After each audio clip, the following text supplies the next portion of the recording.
Their bid to limit the police union's power failed on election night, but Fix SAPD says the narrow vote on Proposition B indicates San Antonio is ready for change. This comes as new polling suggests most Texans want more officers on the streets, but also support some police reform. Eyewitness News reporter Matt Houston explains where the movement goes from here. They lost by nearly 3,500 votes, but Fix SAPD is still claiming a sort of victory for Proposition B. So an organization that's just new, coming together with a grassroots effort without the political establishment behind our back, was almost able to defeat the most powerful police union in the nation. James Dykeman and the advocates who wanted to cut the union's power say 49% of voters indicated Saturday night police officers should be held to even higher standards.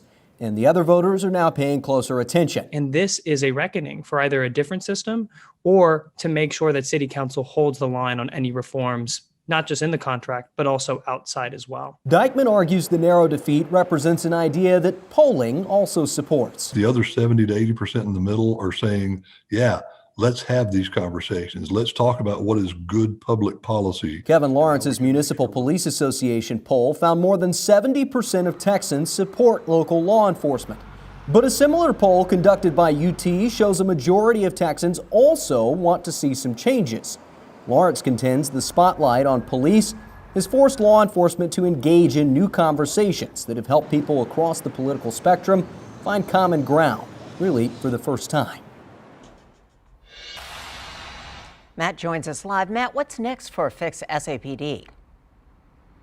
Yeah, Deborah, they tell me they're going to watch contract negotiations between the union and the city, quote, like hawks. They want the city council to at least discuss some of the complaints they've spelled out with that current contract before it goes to final approval.